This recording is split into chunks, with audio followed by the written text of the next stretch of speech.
But मुझे लगता है कि जिस बिहार में मैं हूँ, उस बिहार में आज 15 साल से केंद्र में सरकार उनका है, 20 साल से बिहार में है। उसके बावजूद भी बिहार के लोगों को एक रोजी रोजगार, एक बेहतर यूनिवर्सिटी या एक बेहतर कॉलेज या एक बेहतर अस्पताल क्यों नहीं मिला? लोग पलायन का इतना पलायन है कि आप सोच नहीं सकते। आप अपने गुजरात को कितना बेहतर बनाए। मैं चाहता हूं कि गुजरात का आधा ही बना दीजिए हमारे बिहार को। हमें चुनाव लड़ने की जरूरत ही नहीं है।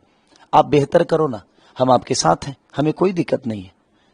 आपके मुंह से मुझे शोभा नहीं देता कि एक कितने बड़े अहदा पे हैं हमारे माननीय प्रधानमंत्री जी, और वो जब जंगल राज की बात करते हैं ना, तो मुझे खुशी नहीं दुख होता है कि हमारा जंगल राज उतना बड़ा नहीं था जितना आप लोगों ने बना दिया उसको।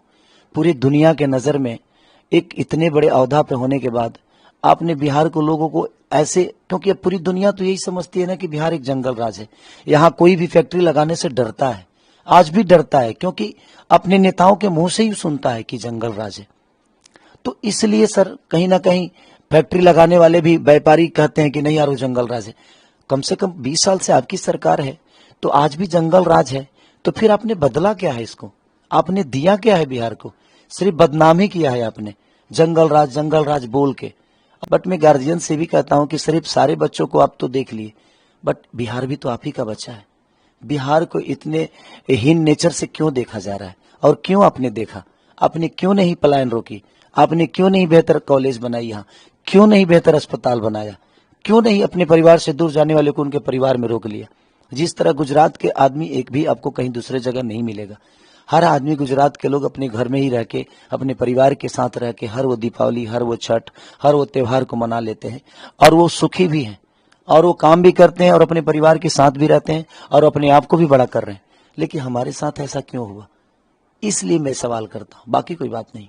जिस सिचुएशन में माननीय हमारे पिता लालू प्रसाद यादव जी को बिहार मिला था, कोई नेता गलत नहीं होता है सर, उसके लोग गलत होते हैं। उन्होंने कोई हत्या की, उन्होंने किसी को किडनैप किया? नहीं ना सर। बेकी बदनाम वो हुए क्योंकि उनके हाथ में चीजें थी। हाँ, उस समय चाहते तो शायद सही हो सकती थी, और इस समय नीतीश चाचा चाहेंगे तो सही हो जाएगी। बट सिर्फ हत्या ही और फिरौती की बात नहीं है। बात यहाँ तो हम, जब हमें आप रोजी रोजगार नहीं दोगे तो हम तो मौत में भी रोजी ढूंढ लेंगे ना। हम बिजी रहेंगे तो शायद हमें किसी का ना मर्डर करने की जरूरत है, और ना ही किसी को फिरौती लेने की जरूरत है। तो मुझे लगता है ना कि इस विषय पे हमें बिजी कर दीजिए, हमें इतना रोजगार दे दीजिए कि हम उस विषय पे कभी जाए ही ना हत्या के विषय पे जाएं, और ना ही हम कहीं फिरौती वाले और चाहे अपहरण के दिशा में जाएं। हमें आप बिजी कर दीजिए, हम अपने रोजी रोजगार में बिजी हो जाएंगे, तो शायद ऐसी बातें नहीं होगी, और ना ही ऐसी बातें आएगी। जो जितने भी एनडीए के नेता हैं, इनकी जो जिम्मेदारी थी, इन्होंने अपनी जिम्मेदारी जो पूरा नहीं की ना, अब इनके पास एक ही हथियार है, खेसारी को गंदा बता देना। मैं तो भाई मुझ में गंदा हूं, मान लिया थोड़ी देर के लिए, बट आपने बिहार को रोजगार कितना दिया उस पर बात करिए ना। मेरी गंदगी को छोड़ दीजिए, मैं बहुत बुरा इंसान हूं, मैं अपने आप को मान लिया थोड़ी देर के लिए, बट मेरे बुरा होने से बिहार की हालत खराब तो हुई नहीं। ये जो सिस्टम बिगड़ा है, आज जो बोल रहे हैं हत्या हुई है, मेरे गाने को जैसे हुई है। जो पारस अस्पताल में घुसकर गोली मार दिया गया, क्या मेरा गाना बजाकर मारा गया? जो एक व्यापारी की हत्या हो गई, कम से कम 6 महीने में 52 से 53 मर्डर हुए थे सर। तो आप लोगों को जिंदा रखना चाहते हैं कि मारना चाहते हैं? तो इसीलिए मैं कह रहा हूं कि सरकार को एक बार बदलते हैं और देखते हैं कि क्या होता है।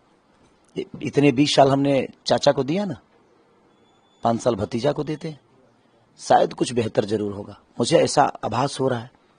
नहीं होगा तो आपके पास ऑप्शन तो है ना, फिर बदलिए।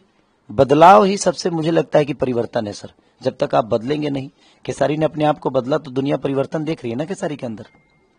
तो यही बात है, बदलाव जरूरी है। जब तक नहीं बदलेगी परिवर्तन नहीं होने वाला। कि 2 करोड़ नहीं देंगे, 50 लाख देंगे ना। हम 2 करोड़ की छोड़ देते हैं, हटा दीजिए। 50 लाख देंगे ना, तो कम से कम हमारी नेता रोजगार देने की बात तो कर रहे हैं, वादा तो कर रहे हैं। एनडीए की सरकार तो वादा भी नहीं करती है, वो तो सिर्फ जंगल राज की ही बात करती है। जंगल राज की बात करेंगे, और नहीं तो हिंदू मुस्लिम की बात करेंगे, नहीं तो मंदिर मस्जिद की बात करेंगे, पाकिस्तान हिंदुस्तान की बात करेंगे, सनातन की बात करेंगे। वो सिर्फ बात करेंगे, और बात भी करेंगे आपके जीवन से अलग, जिससे हमारा जीवन चलना चाहिए, जिससे हमारा जीवन चलता है, चाहे जिससे जीवन हम जी सकते हैं, उस पर कोई बात नहीं होती है। सिर्फ बेमतलब की भड़काऊ बातें होगी। हिंदू मुस्लिम लड़ा दो यार, उसको उस जात से उस जात को लड़ा दो यार, उस जात से उस जात को। हमारे यहाँ तो सब में जितनी जात नहीं है ना, उतने नेता हो गए हैं। तो उनके लिए शायद मैं अलग कास्ट का हूं, लेकिन मेरे लिए सब लोग मेरे हैं। मैं किस जाति से हूं मुझे पता नहीं, मैं एक इंसान हूं, और इंसान के तौर पे ही अपने जीवन को चलाना चाहता हूं। दो जातीय का जो है बोलबाला है लोग, और मैं चाहता हूं कि हर समुदाय के लोग, उनके लिए शायद मैं अलग कास्ट का हूं, लेकिन मेरे लिए सब लोग मेरे हैं। मैं किस जाति से हूं मुझे पता नहीं, मैं एक इंसान हूं, और इंसान के तौर पे ही अपने जीवन को चलाना चाहता हूं। क्योंकि वो किए होते तो जीत जाते। आज आपको आने की जरूरत पड़ रही है, लोगों को बताने की जरूरत पड़ेगी कि मुझे वोट दो। क्यों?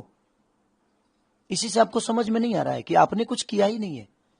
किए होते तो ना आपको मांगने की जरूरत पड़ती, और ना ही आने की जरूरत पड़ती, बट आपने नहीं किया है।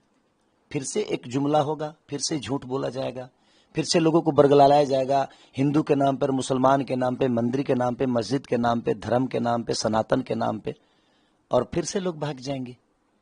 लेकिन मेरे पे ये लागू नहीं होता है, क्योंकि मैं जहां जा रहा हूं एक बेटे की तरह ही जा रहा हूं। मैं सब नेताओं से यही कहूंगा कि आपको वोट मांगने की जरूरत नहीं है। आप लोगों के लिए जिस विधानसभा में हो, चाहे वो आरजेडी के भी नेता हो, या कांग्रेस के हो, या एनडीए के हो, चाहे इंडिया गठबंधन किसी के भी हो, आप अपने क्षेत्र में बेहतर काम करके दे दीजिए। आपको कहीं जाने की जरूरत नहीं है। नामांकन करके घर पे बैठ जाइए। लोगों को पता है कि ये मेरा बेटा है, ये परिवार की तरह हमारे जिला को, हमारे विधानसभा को गोद में लेके चला है, और गोद में बैठकर काम किया है। आपको कहीं जाने की जरूरत नहीं है, बेहतर काम कर दीजिए ना, अपने आप दुनिया आपको चुन लेगी। अच्छा, तो